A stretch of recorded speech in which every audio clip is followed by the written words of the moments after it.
어느 교회 어린이 주일학교에서 아이들 대상으로 설문조사를 했습니다. 아이들에게 한 질문이 이렇습니다. 성경 속에서 가장 닮고 싶은 인물이 누구입니까? 성경 속에서 나의 영웅은 누구입니까? 이 질문에 아이들은 대부분 두 사람을 선택을 했습니다. 그 사람이 바로 모세와 다윗이었습니다. 만약에 동일한 질문을 어른들에게 한다면 어른들은 어떻게 반응을 할까요? 자, 여러분은 어떻습니까? 성경 속에서 가장 닮고 싶고 또 여러분의 영웅인 분은 누구십니까? 저는 질문의 내용을 조금 바꾸어서 성경에 나오는 인물 중에 가장 알고 싶고 배우고 싶은 사람이 누군지 인터넷 구글을 통해서 검색해 보았습니다. 주로 설교와 책, 뉴스, 또 블로그 이런 것들을 통해서 여러 이 자료들을 검색해 보면서 이제 누가 우리 그리스도인들이 가장 배우고 싶고 또 알고 싶은 사람일까 하고 찾아보니까 아이들의 그 대답과 좀 동일했습니다. 질문이 조금 바뀌었는데도 불구하고 동일했어요. 주로 사람들은 아브라함, 모세, 다윗, 요셉, 이 다니엘 이렇게 5명을 이제 주로 빅5로 배우고 싶고 닮고 싶고 알고 싶은 인물로 그렇게 선택을 하더라고요.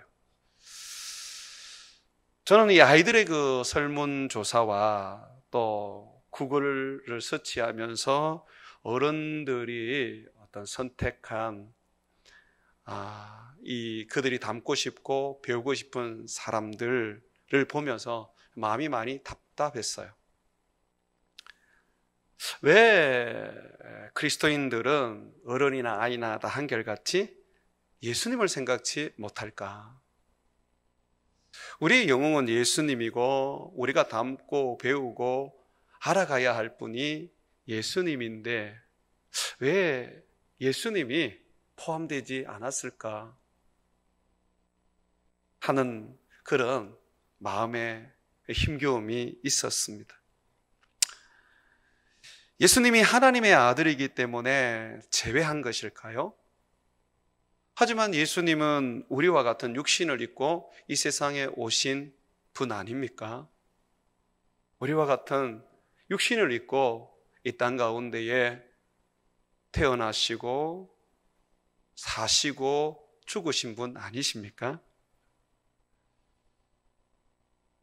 왜 우리의 히어로가 예수님이 되지 못하고 우리가 닮고 배워야 할 분이 예수님이 되지 못할까요? 아이들이나 사람들이 선택한 성경의 인물 중에 그 대부분이 상당한 어떤 매력을 가지고 있습니다. 모세 같은 경우에는 10가지의 큰 기적과 이적을 일으켰고 노예로 있던 수많은 사람들을 수백만 명이 되잖아요.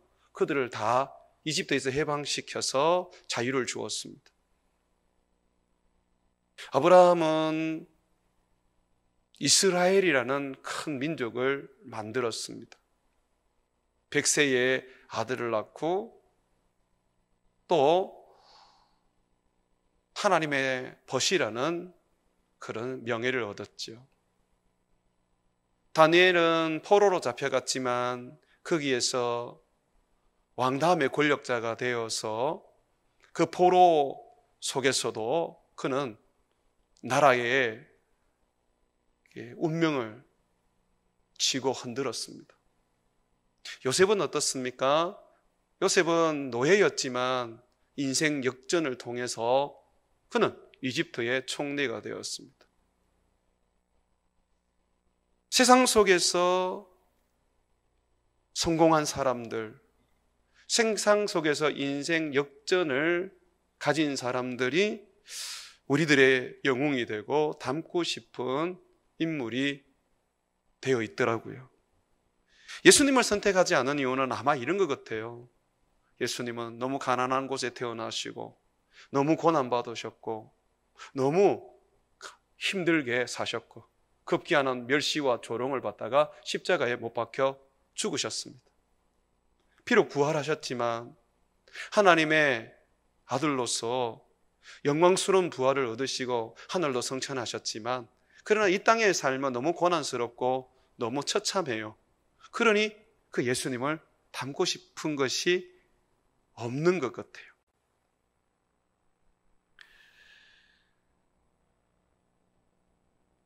성경에 있는 인물을 닮게 되면 우리의 신앙에 큰 어려움을 겪게 되고 문제가 발생하게 됩니다.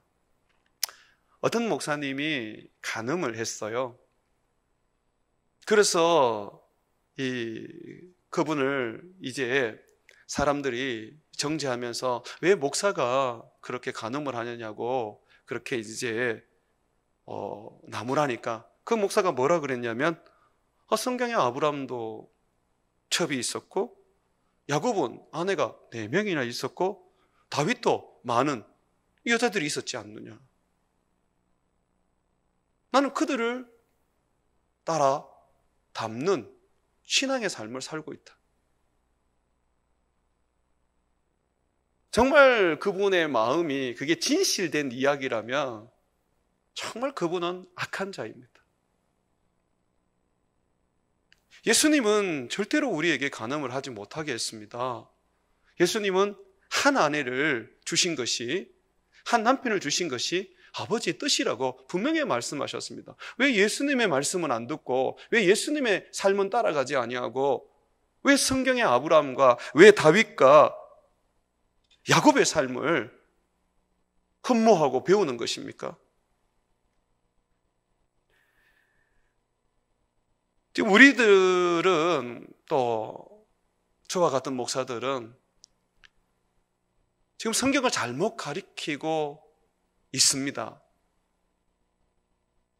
아이들이 그들이 영웅으로 여기고 그들이 배우고 싶은 인물을 예수님이 아닌 성경의 어떤 다른 사람으로 그렇게 선택을 하고 어른들조차 오랜 신앙생활을 했던 사람들조차도 예수님이 아닌 다른 어떤 성경의 인물들을 그들이 닮고 싶어 한다는 것은 잘못 가르쳤다는 것입니다. 설교를 잘못한 거예요. 성경은요, 예수님에 대한 이야기입니다. 모세와 요셉과 다니엘과 다윗과 아브라함의 이야기가 아닙니다. 그들이 우리의 영웅이 아닙니다. 성경은 예수님에 관한 이야기고 우리의 영웅은 예수님입니다. 우리가 알아야 하고 닮아야 하고 우리가 섬겨야 할 분은 단 한 분, 예수 그리스도입니다. 예수님은 요한복음 5장 39절에 이렇게 말씀하셨습니다. 너희가 성경에서, 여기 성경은 구약 성경입니다. 성경에서 영생을 얻을 줄 생각하고 성경을 연구하거니와 이 성경은 곧 내게 대하여 정언하는 것이니라. 성경은 아브라함의 이야기가 아니래요. 다니엘의 이야기가 아니랍니다. 예수님에 관한 이야기라는 것이죠. 이 요한복음 5장 39절은 예수님을 죽이려고 하는 유대인들에게 하신 예수님의 말씀이에요. 유대인들이 어떤 사람들입니까? 그들은 조상들로부터 성경을 받은 사람들입니다.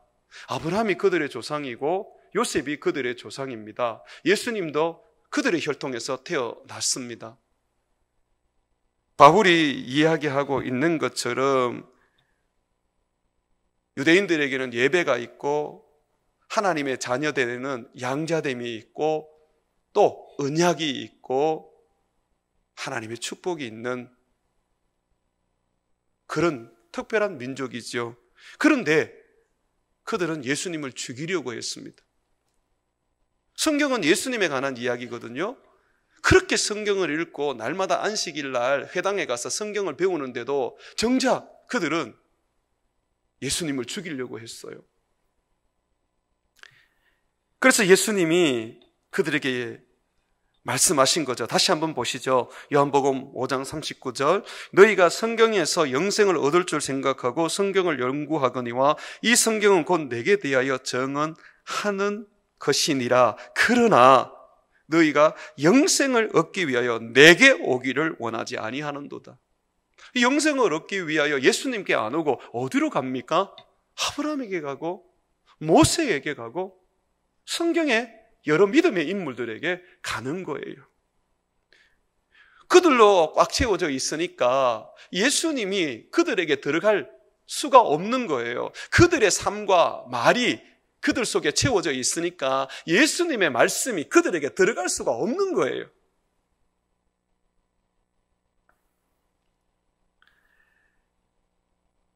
예수님은 유대인들이 자기들이 아브라함의 자손이고 또 이 다윗의 자손이라는 것을 인정해 주셨습니다. 모세의 율법을 받은 모세의 제자라는 것도 예수님은 인정해 주셨습니다. 그런데 놀랍게도 그들에게는 예수님의 말씀이 그할 데가 없었지요. 요한복음 8장 37절에 보게 되면 나도 너희가 아브라함의 자손인 줄 아느라 그러나 내 말이 너희 안에 있을 것이 없으므로 나를 죽이려 하는도다. 아브라함을 아버지라 부르고 모세를 스승이라 부르면서 그들은 아브라함의 자손인 것을 자랑하고 모세의 제자인 것을 명예롭게 여겼습니다. 그러나 예수님은 그들에게 없었습니다. 아브라함이 말하고 보여준 것은 예수님인데 모세가 율법을 주고 모세가 이적을 일으키면서 그가 말하고 가르쳐준 것은 예수님인데 예수님은 없고 아브라함과 모세가 그들의 우상이 된 것이죠. 여러분도 혹시 성경의 인물들이 여러분의 우상으로 지금 자리 잡고 있지는 않습니까? 그들을 통하여 예수님을 보고 그들을 통하여 예수님을 알아가려고 하지 아니하고 그저 그들의 삶이 험모가 되고 그들처럼 인생 역전을 하고 그들처럼 성공하고 싶지는 않으세요? 그렇다면 만약에 여러분도 유대인들처럼 예수님을 마음에 모실 수 있는 예수님의 말씀을 담을 수 있는 자리가 없으세요.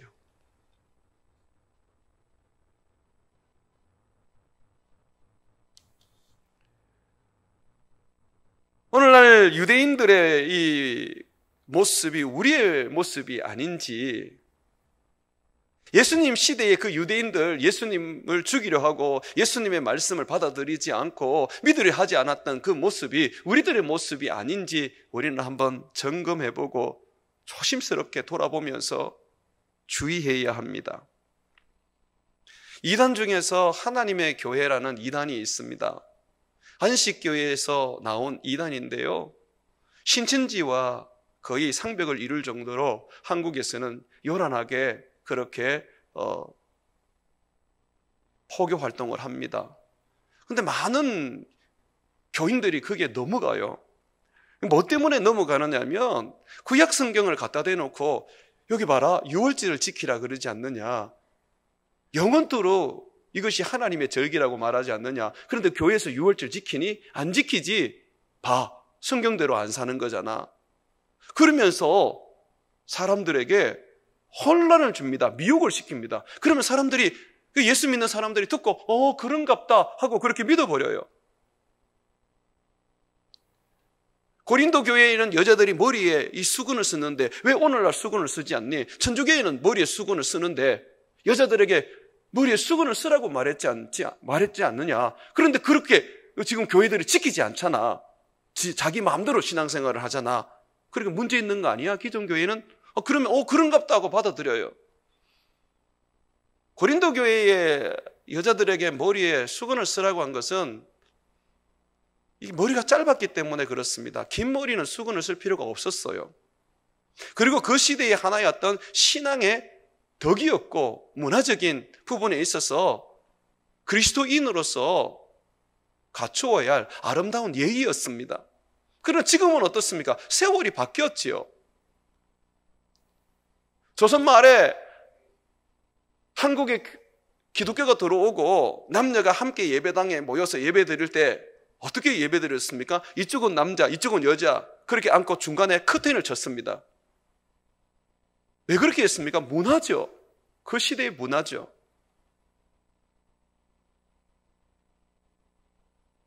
율법이 아니라는 것이죠. 유월절이든 성경에 나와 있는 구약에 나와 있는 율법이든 믿음의 사람이든 간에 그들은 모두 그림자입니다. 예수 그리스도가 올 때까지 그들은 예수님을 보여주는 예수님에 대하여 말하는 존재들에 불과했습니다. 그 메시지였다는 거죠. 우리 히브리서 10장을 한번 펴보겠습니다. 히브리서 10장. 히브리서 10장에 보게 되면 구약의 율법에 대해서 말하고 있습니다. 더 이상 유월절이 필요 없다라고 우리에게 분명하게 말해주고 있습니다. 히브리서 10장 1절에 보게 되면 율법은 장차 올 좋은 일에 뭡니까? 그림자일 뿐이요 참 형상이 아니므로 해마다 드리는 같은 제사로는 나오는 자들을 언제나 온전하게 할 수 없느니라. 유월절 제사 지낸다고 해서 우리를 거룩하게 하고 정결케 할 수 있는 게 아니에요. 그것은 예수님을 보여주는 그림자에 불과했단 말이죠. 구약의 모든 제사들은 그림자에 불과했습니다. 구약의 모든 믿음의 사람들은 예수님을 보여주는 그림자에 불과했습니다. 이제 참 형상이 온 거예요.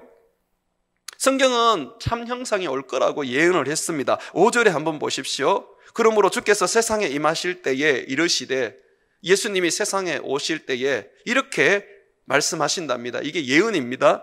하나님이 제사와 예물을 원하지 아니하시고 오직 나를 위하여 한 몸을 예비하셨도다. 그러니까 예수님께서 인간의 육신을 입고 이 세상에 오신다고 하십니다. 오셔서 그가 십자가에 못 박혀 죽으심으로 말미암아 모든 죄를 속죄하시고 율법이 말하고 믿음의 사람들이 그 삶을 통하여 보여주었던 것을 이제 예수님께서 이루신다고 말하는 거예요. 10절 말씀 우리 다 같이 한번 읽어봅시다. 시작. 이 뜻을 따라 예수 그리스도의 몸을 단번에 들이심으로 말미암아 우리가 거룩함을 얻었노라. 예수님이 죽으심으로 말미암아 모든 것이 다 이루어졌습니다. 예수님은 율법을 완성하러 오셨지 예수님은 율법을 이으러 오신 게 아니에요. 유월절 안 드리셔도 돼요. 구약의 제사 안 지내셔도 돼요. 믿음의 사람들의 그 발자취를 따라가지 않으셔도 돼요. 왜냐하면 참 형상이신 예수님이 오셨기 때문에 예수님 따르면 되는 것입니다. 그래서 우리는요, 예수 그리스도를 믿어 하나님의 자녀가 되고 예수님의 이제 제자가 된 후로부터는 더욱더 예수님 알고 또 배워서 그를 닮으려고 해야 합니다. 모세와 요셉을 닮으려고 해서는 안 됩니다. 다만 그들을 통해서 예수님을 보아야 하고 예수님을 알아가는 방편으로 삼아야 하는 것이죠. 에티오피아의 내시가 당시에 예수님을 찾았던 인물이었습니다. 구약의 성경을 유대인들이 읽고 가르칠 때 예수님을 가르치지 않았어요. 아브라함의 이야기는 아브라함이고 다윗의 이야기는 다윗이고 이사야의 이야기는 이사야다라고 그렇게 말했던 것이죠. 여러분들이 잘 아는 것처럼 이사야서 53장은 예수님에 대한 예언입니다. 십자가에 죽으시고 고난받으시는 예수님에 관한 말씀입니다. 그런데 유대인들은 그 말씀을 이사야 자신에 관한 이야기라고 해석을 했어요. 그러니 그들에게 있어서 성경의 인물은 위대할 수밖에 없고 굉장한 희생적이고 헌신적인 인물일 수밖에 없었던 것이죠. 예수님이 이 땅에 오셔서 고난받고 멸시받고 십자가에 못 박혀 죽었을 때 이스라엘 백성들은, 유대인 백성들은 확신을 했습니다. 저분은 메시아가 아니야. 이적과 기적을 행했지만 저분은 메시아가 아니야. 놀라운 어떤 그런 역사를 일으켰지만 저분은 메시아가 아니야. 왜냐하면 메시아라면 영광으로 이 세상에 오셔야 되고 승리하는 왕으로 우리에게 보여주어야 해. 그러나 저분은 너무 처참하게 죽으셨어. 십자가에서 너무 고통을 받고 죽으셨어. 그 예수님의 그 죽으심을 도저히 이해할 수 없고 그게 메시아의 모습이 아니라고 여겼기 때문에 그들은 예수님을 받아들일 수가 없었던 것이죠. 존 스토트는 1세기 유대인들이 모두가 다 그렇게 생각했다라고 그렇게 말을 했습니다. 그런데 이 에디오피아의 내시는 달랐어요. 이사야가 아닌 것 같아요. 이사야서 53장 7절과 8절 말씀이거든요. 오늘 소개된 말씀이. 그 말씀을 읽어보니까 이사야에 관한 이야기가 아닌 것 같아요. 막 혼돈이 오는 거예요. 의심이 생기는 거예요. 도대체 이 사람이 누구지? 이사야 맞나? 아닌 것 같은데 도대체 누구를 얘기하는 것일까? 그런 의문을 가졌어요. 그때에 성령께서 빌립을 이 내시에게 보내신 겁니다. 성경을 통하여서 예수님을 찾으려고 그럴 때에 성경이 예수님에 관한 이야기이기 때문에 그 예수님을 발견하려고 막 그렇게 몸부림칠 때 주님은 그 성경을 알고 있는 말씀 전하는 자, 성경에 능한 자 빌립을 이디오피아 내시에게 보내신 겁니다. 아무도 없는 광야의 말입니다. 한번 이 내시가 읽었던 말씀을 한번 보시죠. 사도행전 8장 32절에서 34절입니다. 이 사도행전 8장 32절과 34절은 이사야서 53장 7절과 8절의 말씀인데요. 우리가 가지고 있는 이사야서 53장 7절과 8절 말씀과는 좀 다릅니다. 왜 그러냐면 번역의 차이 때문에 그래요. 우리가 지금 읽고 있는 이 한글 성경은요, 히브리어 원어에서 바로 번역이 되었어요. 그런데 이제 지금 사도행전 이 8장 32절에서 34절에 소개되고 있는 이 이사야의 말씀은 70인역이라 그래서 헬라어 번역본을 지금 보여주고 있는 겁니다. 그래서 이 해석에 있어서 차이는 있는데 내용은 똑같습니다. 자, 한번 그 내용을 한번 보시죠. 그 내용을 보시면 이렇게 말하고 있습니다. 32절입니다. 읽는 성경 구조는 이것이니 일렀으되 그가 도살자에게로 가는 양과 같이. 여기서 이게 이사야인지 아니면 또 다른 사람인지 지금 이 에디오피아 내시가 지금 막 고민하고 있는 거예요. 이 사람이 정말 유대인들이 가르치는 그 이사야인가 아니면 구원자 그리스도인가라는 어떤 그런 고민에 빠져 있는 거예요. 그가 도살자에게로 가는 이 양을 잡는 자이죠. 이 도살자에게 가는 양과 같이, 자, 이 그를 양과 같이 지금 표현합니다. 묘사하고 있습니다. 이 도살자에게 끌려가는 이 양과 같고, 또 보십시오. 틀 깎는 자 앞에 있는 어린 양이 조용함과 같고, 그가 이 틀 깎는 자 앞에 그저 순하게 자기의 몸을 맡기고 그 틀이 깎이도록 그냥 가만히 있는 거예요.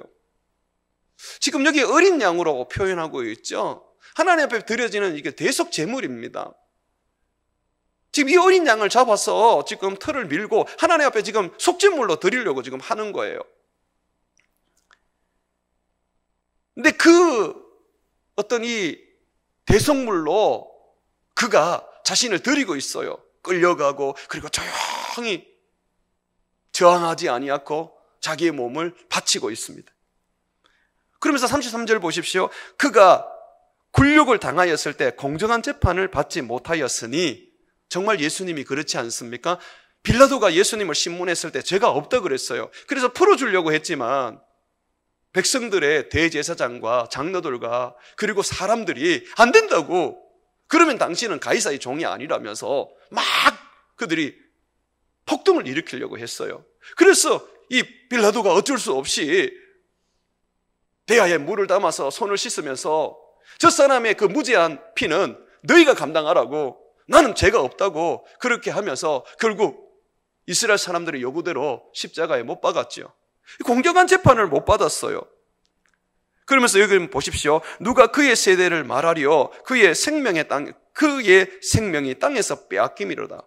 누가 예수님의 그때의 사람들이 예수님이 자기 백성을 위하여 죽으셨다는 것을 알 수 있었겠는가? 예수님은 자기 백성을 위하여 죽었다라고 말합니다. 이 부분은 이사야서, 우리가 가지고 있는 성경 이사야서를 보면 좀 더 명확합니다. 한번 찾아보시죠. 이사야서 53장 한번 펴보십시오. 7절과 8절 말씀 한번 보십시오. 이사야서 53장 7절과 8절에 보게 되면 이 동일한 말씀인데 이제 히브리어를 한국어로 번역을 한 겁니다. 그가 곤욕을 당하여 괴로울 때에도 그의 입을 열지 않았음이며 마치 도수장으로 양을 잡는 곳이죠. 끌려가는 어린 양과 틀 깎는 자 앞에서 잠잠한 양같이 그의 입을 열지 아니하였도다.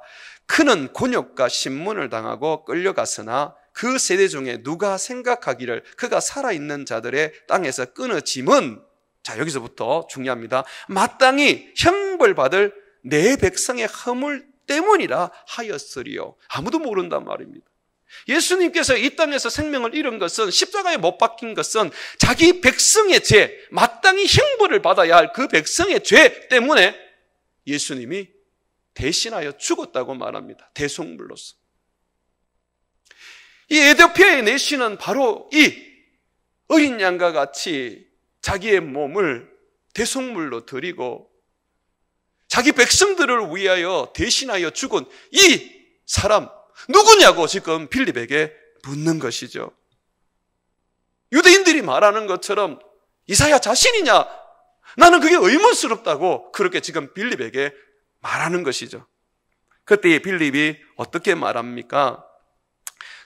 다시 사도행전 8장 34절 한번 보십시오. 그 내시가 빌립에게 말하되 청컨대 내가 묻노니 선지자가 이 말한 것이 누구를 가리킴이냐? 자기를 가리킴이냐? 타인을 가리킴이냐? 도대체 누구냐? 이렇게 묻습니다. 그랬더니 빌립이 입을 열어 이 글, 선지자의 글, 이사야서 53장의 말씀으로 시작해서 예수를 가르쳐 복음을 전하더라고 말하고 있습니다. 필립이 얘기하는 거, 이건 예수님의 이야기야. 정말 이사야가 예언한 대로 예수님은 이 땅에 오셔서 대속물로 죽으셨어. 그는 이 땅에 계실 때에 자기 제자들에게 말씀하셨어. 내가 온 것은 섬김을 받으려 함이 아니라 도리어 섬기려 하여 나의 몸을 대속물로 주려고 한다라고 하셨어. 예수님이 그렇게 말씀하신 것처럼 예수님은 도살자에게 끌려가는 어린 양이었고 특강연자 앞에서 잠잠히 자기의 몸을 드리며 그는 우리의 제물이셨어. 그가 정말 우리의 죄를 위하여, 우리의 허물을 위하여, 자기 백성의 허물을 위하여 대신하여 죽으신 분이야. 세례요한도 예수님을 볼 때에 그렇게 정언해서 보라 세상 죄를 지고 가는 하나님의 어린 양이라고 말이야. 그러므로 이제 누구든지 이 이사야가 말한 예수님을 믿기만 하면 구원을 얻어. 자기의 죄를 회개하고 예수의 이름으로 세례를 받으면 하나님의 자녀가 되고 영생을 얻게 돼. 그리고 성령을 선물로 받지. 이렇게 빌립이 전도를 한 거예요.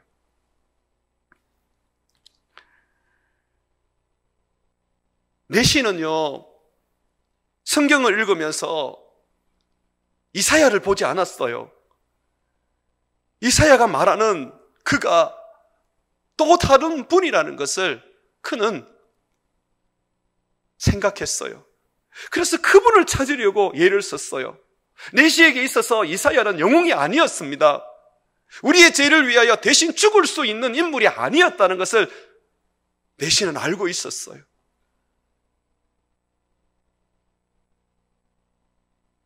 아브라함과 다윗과 다니엘과 이사야가 예수님을 대신할 수는 없어요. 예수님을 보여줄 수 있고 예수님을 가르칠 수는 있지만 예수님처럼 우리를 위하여 십자가에 죽을 수가 없어요.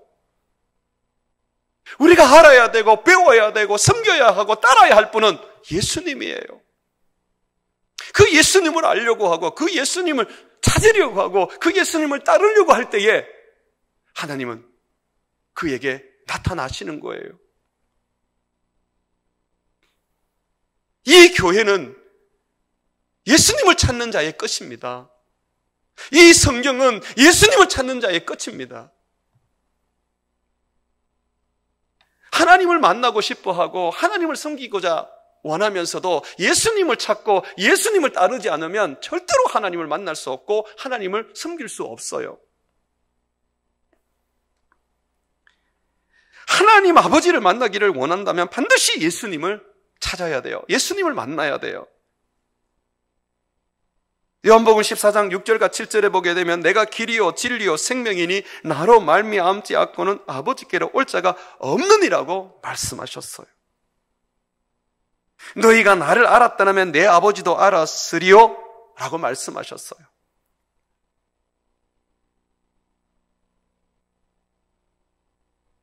예수님 없이 아버지를 만날 수 없습니다. 창세기에 아담과 하와가 우리의 조상으로 창조함을 받았습니다. 타락하기 전에 그는 그 동산에서 하나님을 만났습니다. 그 하나님이 예수님을 통하여 만나신 하나님입니다.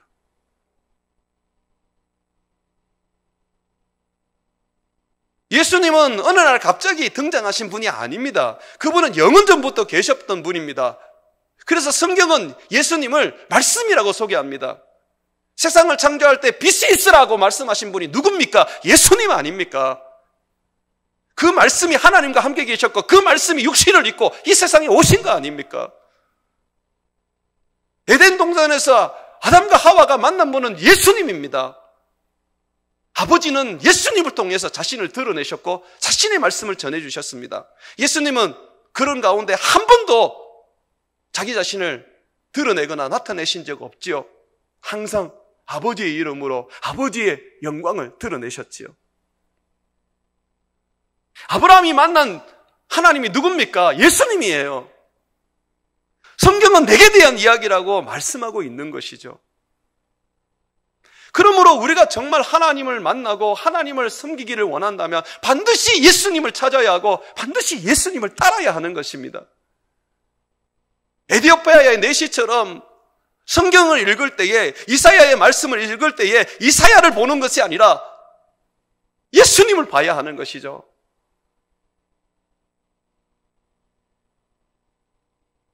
예수님은 제자들에게 3년간 제자 훈련을 시키면서 성경을 가르치셨어요. 그리고 그 성경이 모두 예수님에 관한 이야기라는 것을 알려주셨어요.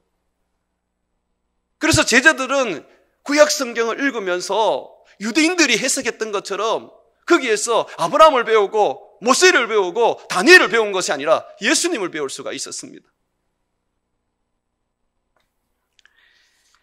나를 간절히 찾는 자가 나를 만날 것이라고 했는데요. 그것은 곧 간절히 예수님을 찾는 자를 말하는 것입니다. 예수 없이 하나님을 예배하고 예수 없이 하나님을 만나려는 것은 정말 어리석은 겁니다. 유대인과 다를 게 뭐가 있습니까? 유대교와 다를 게 뭐가 있습니까? 유대교도 요 하나님을 믿습니다. 목숨을 다하고 힘을 다해서 그 하나님을 섬기려고 합니다. 그러나 하나님은 그들에게 나타나시지 않으세요. 그들을 만나주지 않으세요. 왜 그렇습니까? 그들에게는 예수가 없기 때문이죠.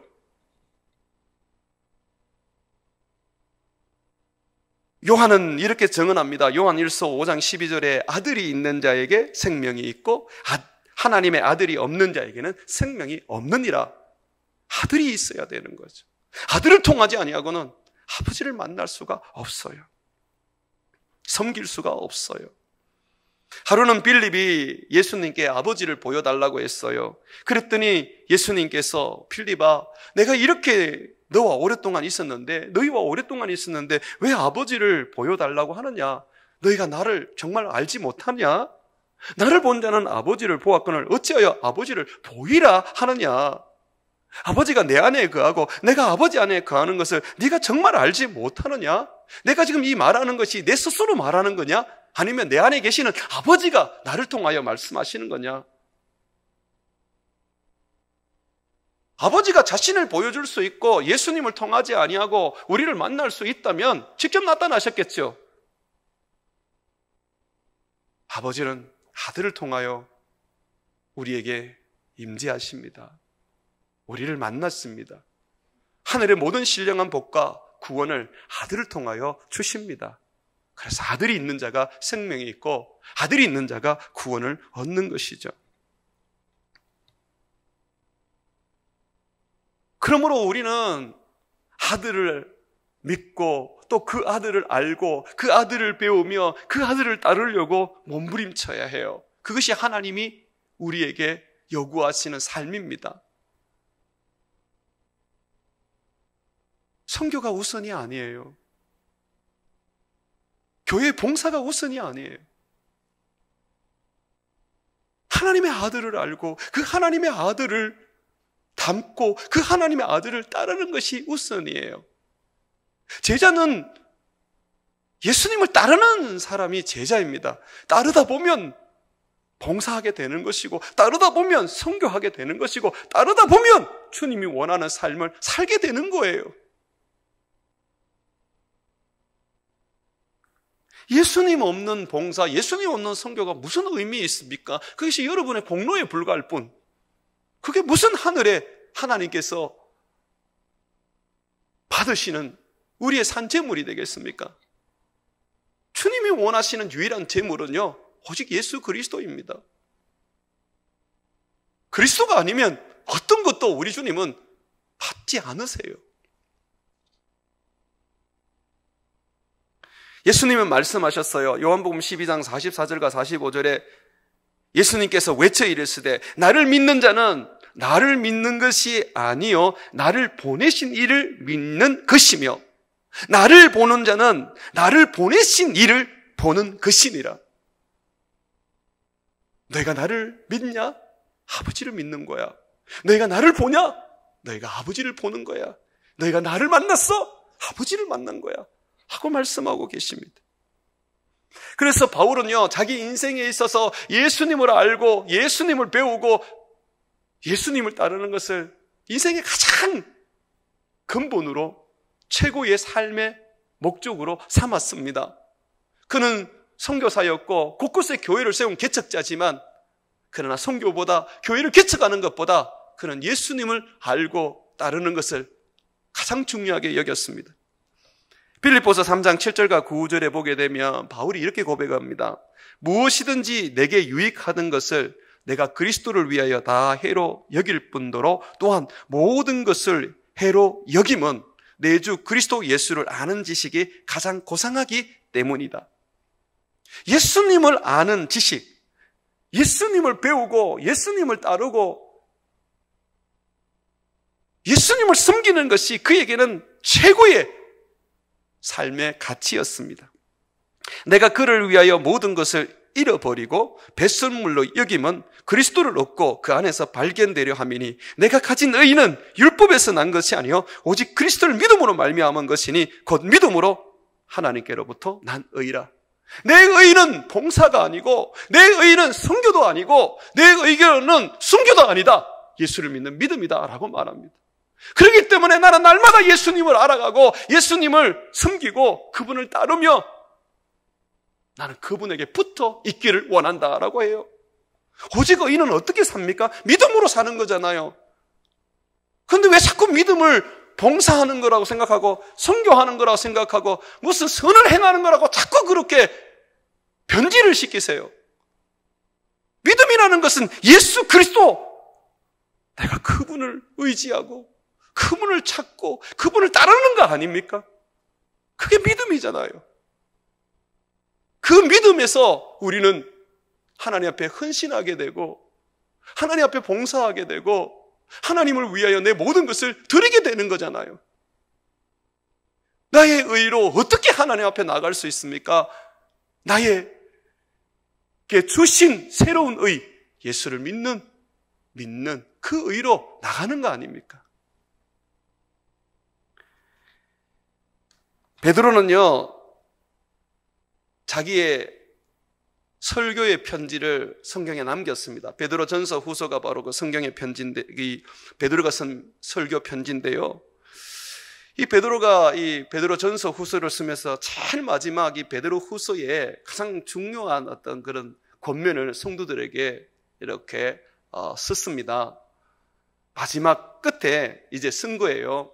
어떻게 썼느냐 하면 베드로 후서 3장 8절에 보게 되면 오직 우리 주 곧 구주 예수 그리스도의 은혜와 그를 아는 지식에서 자라가라. 여기 보면 뭐라 그러냐면 너희가 예수 그리스도 은혜 안에 머물고 예수 그리스도를 아는 지식에서 자라가라고 말합니다. 이거 지금 안 믿는 사람에게 얘기하는 것이 아니라 믿는 성도들에게 베드로가 말하는 거예요.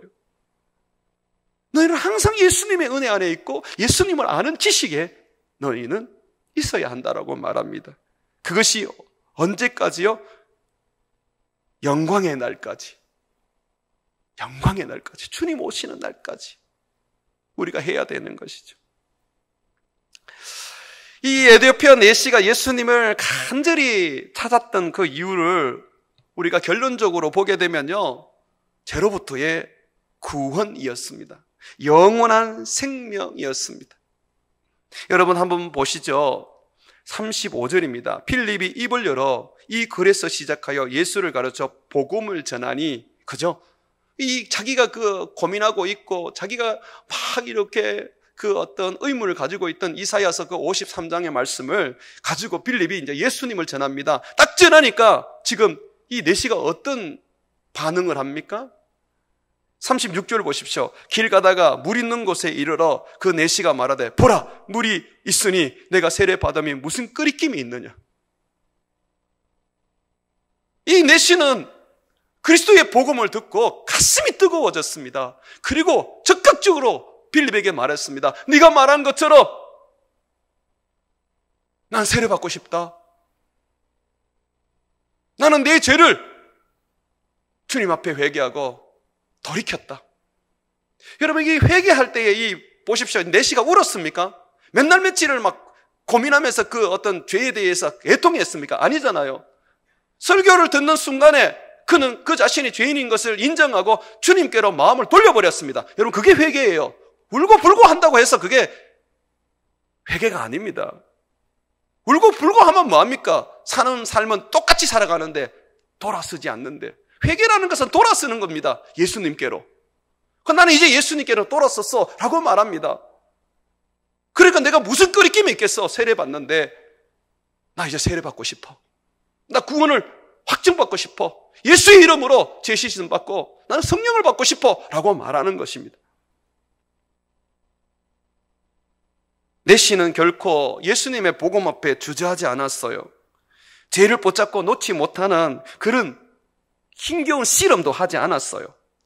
복음을 듣는 적시로 그는 마음을 돌이키고 삶을 돌이켜서 예수님을 주인으로 영접했어요. 그리고 그는 그 영접했던 표로 세례를 간청하고 요청을 했던 것입니다.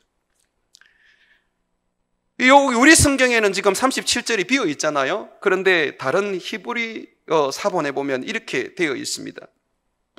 빌립이 입을 열어 이 글에서 시작하여 이제 예수님을 이제 가르칩니다. 가르치는데 우리 성경에는 없는데 이렇게 이제 되어 있어요.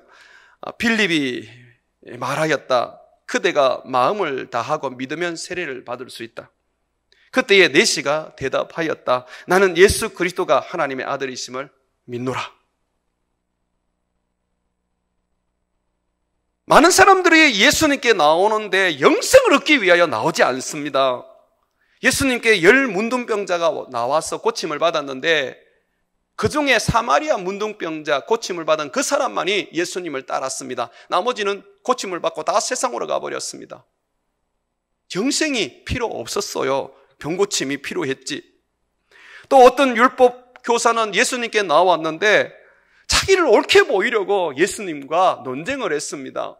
예수님을 통하여 그 말씀을 듣고 회개하고 돌이켜 구원을 얻으려는 생각은 없었어요. 또 가룟 유다는 예수님의 제자가 되었지만 그는 자기의 비전을 이루려고 했습니다. 로마의 식민지에 있는 자기 민족을 해방시키는 일에 예수님을 사용하려고 했던 것이죠. 그러나 그 뜻대로 되지 않을 차 결국 예수님을 팔아서 십자가에 못 박게 했습니다.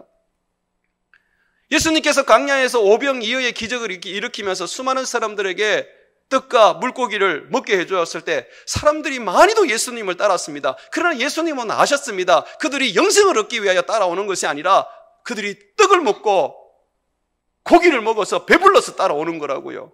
먹을 것 때문에 예수님을 따랐습니다. 그래서 예수님이 그들을 향해서 너희가 광야에서 먹은 그 떡, 그것이 너에게 영생을 주는 것이 아니라 내 살과 내 피가 너에게 영생을 준다. 내 살을 먹고 내 피를 마시라 그랬어요. 그랬더니 사람들이 다 떠나가 버려요.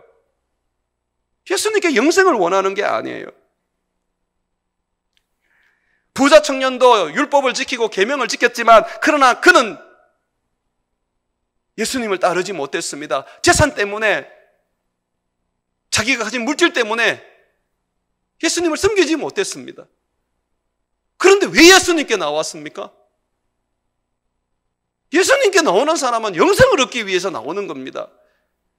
예수님께서 지금 찾은 이 내시는 영생을 받기 위해서 몸부림치는 사람이었습니다. 그래서 주님이 그 사람을 만나주신 겁니다.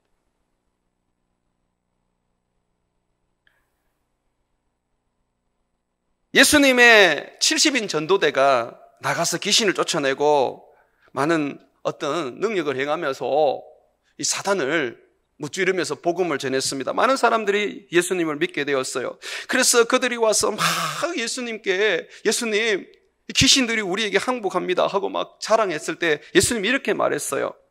귀신들이 너희에게 항복하는 것으로 기뻐하지 말고 너희 이름이 하늘에 기록된 것을 기뻐하라. 영생 얻은 것을 기뻐하라고 말씀하셨습니다. 오늘 여러분 이 내시를 보십시오. 그가 세례받고 올라왔을 때 거기에 어떤 정말 우리들이 흔히 볼 수 있는, 성경에 흔히 볼 수 있는 어떤 성령의 어떤 역사가 있었습니까? 은사가 임하였습니까? 아니면 거기에 어떤 그런 어떤 특별한 기적이 있었습니까? 물론 빌립을 하나님이 들어 옮겼지만 내시에게는 아무런 어떤 그게 없었어요. 그에게 주신 하나님의 선물은 빌립을 통해서 복음을 전하시고 그가 그 복음을 받아들였을 때 영생을 주신 거였어요. 세례받은 것밖에 없어요. 그리고 그 세례 속에서 그는 기쁨을 가지고 그의 고향으로 돌아갑니다. 한번 보시죠. 39절에 둘이 물에서 올라올새 주의 영이 빌립을 이끌어 간지라 내시가 기쁘게 길을 가므로 그를 다시 보지 못하니라. 성령이 우리에게 임하면 방언하고 예언만 하는 게 아닙니다. 방언하고 예언은 못하는데 우리 안에 구원의 감격, 구원의 기쁨이 막 쏟아져 나옵니다. 이 성령이 임한 증거거든요. 빌립은 기적이 아니라 구원을 붙잡고 지금 자기의 나라로 돌아갑니다. 주님이 우리들에게 이걸 요구합니다. 방언의 예언의 기적의 구원이 가려지는 걸 원하지 않습니다. 모세에게, 아브라함에게, 다윗에게 예수님이 가려지는 것을 원하지 않습니다.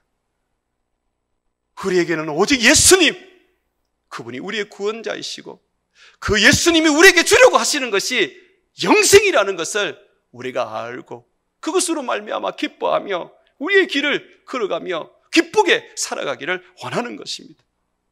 영생을 주님이 주시기를 원하는 것이지 능력을 여러분들에게 주시고자 원하는 게 아닙니다. 영생을 얻은 자에게 주님이 선물로 덤으로 능력과 은사를 주시는 것이지요. 사랑하는 여러분, 예수님은 영생을 주러 오셨습니다. 이 영생을 갈망하는 이 내시, 그에게 빌립을 친히 보내었어. 그로 하여금 영생을 얻을 수 있도록 예수의 복음을 전하게 하시고 그 예수를 믿고 섬김으로 그로 하여금 영생을 마침내 누리게 해 주셨습니다. 사랑하는 여러분, 영생보다 더 큰 기쁨이 없습니다.